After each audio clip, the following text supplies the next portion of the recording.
Hello everyone and welcome back to the channel. Yes, day 2 of our control arm fitment on the Jeep JK. Yep. Reg is obviously in for the action. Sorry about the noise. The Metalcloak comes with 1 bolt. Yeah. Don't get me going again. We were hoping for all 8, but don't get me moaning again, because that's a nice bolt. Why we didn't get them all, I don't know. So there is one thing that we need to do, so you are going to need an angle grinder. So let's crack on. Alrighty. Right then, so before we actually move over to the car, we're going to cover the threads in some anti-seize, just to make sure that we can always adjust them at any time and they don't corrode together.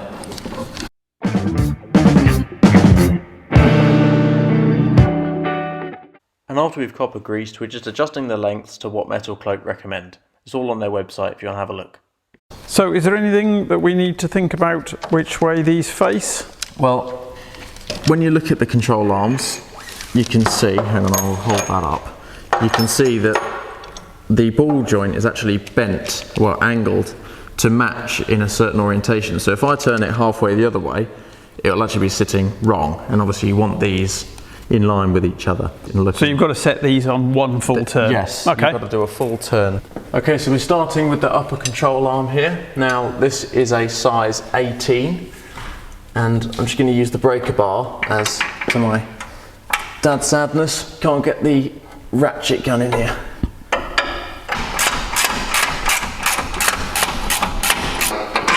There we are.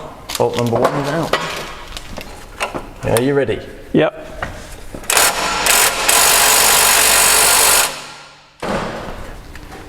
If you could hold the arm. There we are. You can see these bolts, they've got a bit of rust on as well, so they'll need a good clean. Yeah. Right, so we're now moving on to the lower control arm. Here we go.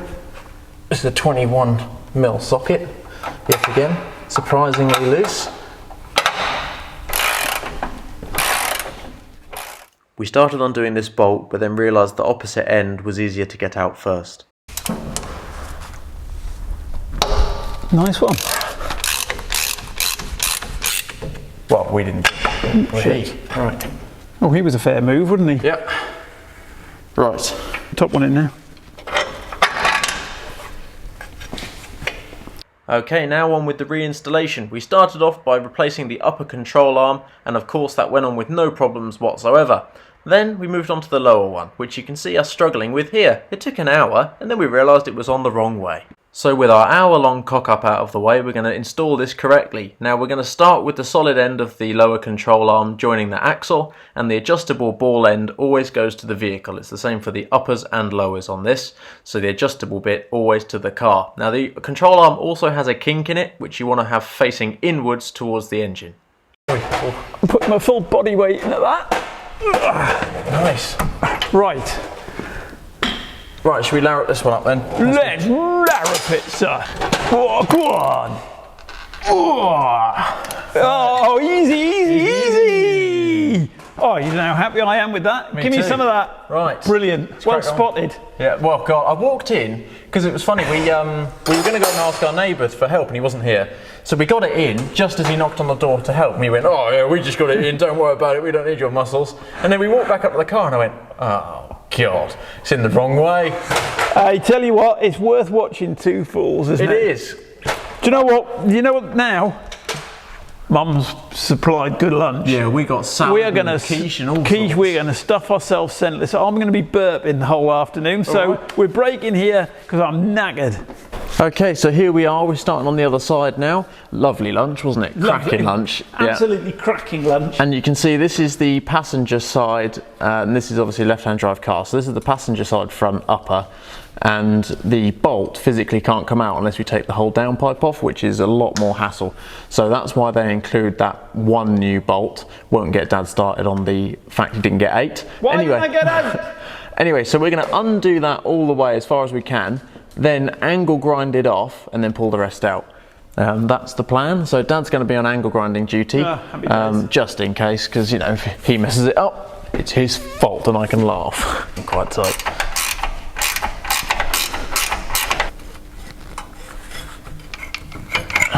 It doesn't look like it's going to reach, does it? Yeah, I don't think it is, no. And of course the angle grinder didn't fit. So here I am spending the next hour cutting through this bolt with a very blunt saw.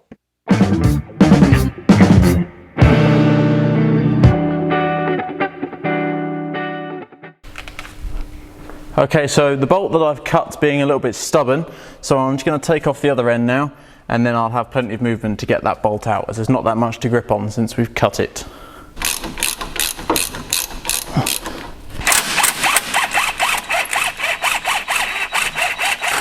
And there we go.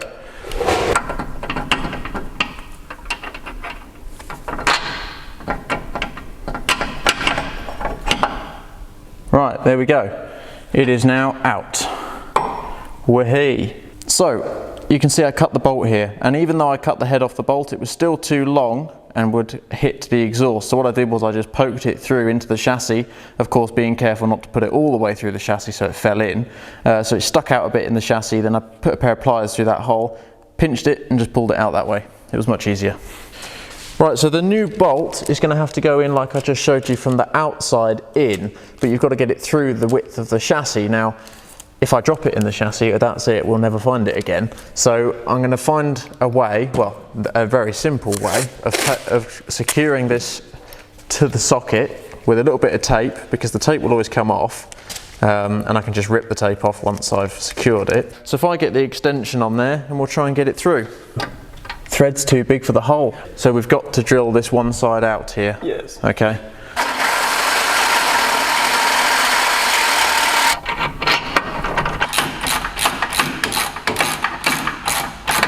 Here we're just applying some rubber grease to the bushing. Then we had a very small issue where the axle wasn't back far enough at that top, so we just pulled it back with a ratchet strap just enough for us to get that bolt through. Now for the final one, the lower control arm. Now this one should have been just as easy as the original, but there was a little bit more tension, so it was proving a bit more difficult. So I couldn't do it on my own. We spent half an hour at this, then we decided to go next door and call our good buddy Richard, as we call him the Swedish Viking, to come and get a little bit of real man power involved. Right. Now I turn.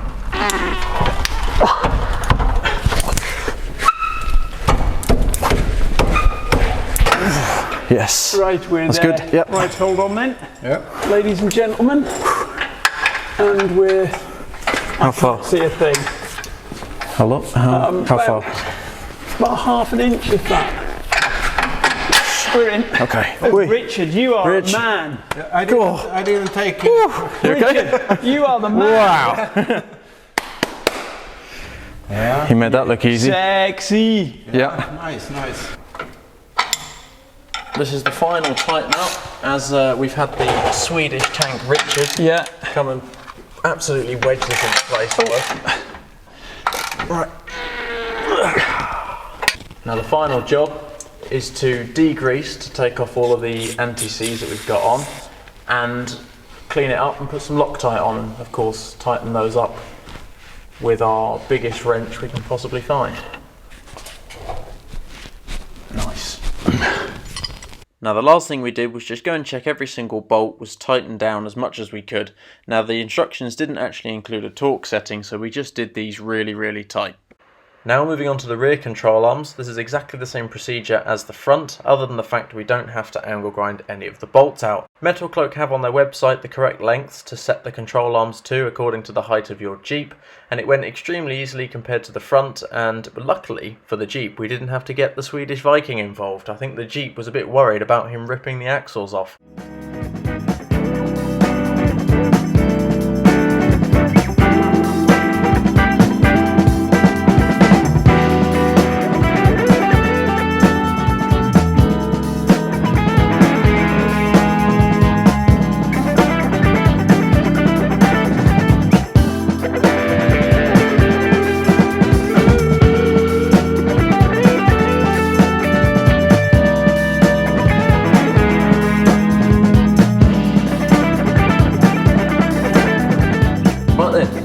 Cheers. Well, cheers. Well deserved brew. Nice bit of artwork on that one. Not so much on this one. I was just going to say I've sucked it off, but that would have sounded a bit inappropriate. But what a job! We've finished, and we are so chuffed. Yeah. Because That was a marathon, those 2 days. That's the hardest graph I think we've ever done, isn't it? Well, it was 2 tough days for a job that they rate as being extremely easy. But either we're stupid, which we are. We possibly are. I mean, we're inexperienced, but that's why we do these, because there's no point us hiding everything. But we would have done it perfectly if we'd seen a proper tutorial. Which we haven't. Which we haven't found. So we've shown what we've done wrong. We've shown exactly what we've done. We filmed everything. We've got hours of footage for this video. But you can see the gold just shining back there. Subtle, but if you know what you're looking for, you will see them, that's for sure. Obviously the next, so we've done this in 3 parts. The final part is that this is going to get a full alignment, and we're going to tweak the EMU suspension, yeah, see if we can get a better ride. Then we'll take it for a run and we'll tell you whether it's made any difference at all. We will. Because it drove well. One of the main things that you were looking for was this gap here. This tyre this is very true. Has definitely moved a good inch. So one of the things that has annoyed me since I got this car is that this wheel was not central, and within a couple of millimetres it's cock on, and that's more by luck than judgment, but it's there. And before it was less than 2 fingers to get in there, and now I can get 4 in easy. And hang on, I'm just going to crawl underneath and I'll bring you with me and I'll show you the angle of the prop shaft. So now you can see the prop shaft, hopefully there we go, the light will come on. You can see it's tilted the axle slightly more back actually, which has in turn levelled the prop shaft almost flat with the axle. So that is exactly what we wanted, a much less steep angle on that, which looks really nice. And you can see the lovely gold popping underneath there. If we have a look at the front, looks just as sexy, super chuffed. And a final big thank you to Richard, because to be brutally frank, I'm not sure we'd have got that on without him. He came in like a rugby player. He speared that brake caliper and the whole axle. He put himself between the car and our lift, and then just pushed the whole thing apart. And I just put it where you saw. I just slotted it in. I was a bit worried that he was actually going to yank the car off the lift. Because he is beefy. He is. He's a stocky. He's a strong old boy, and he's a lovely man, and we're very grateful to him for helping us. He and his wife are lovely. Which he won't. He'll never watch it. His son might watch it though. Alex might watch it. We'll tell. Yes. But yes, please, Richard, if you have ever seen this video, thank you very much. Yeah, we wouldn't have done it without you, so very much appreciated. And the Kit Kats are always available here, as you know. Yeah. So there we go. Yep. We won't waffle on anymore. Hopefully this helps you fit it. And as we've always said, if 2 idiots like us can do it, you can do it as well. So thanks for watching.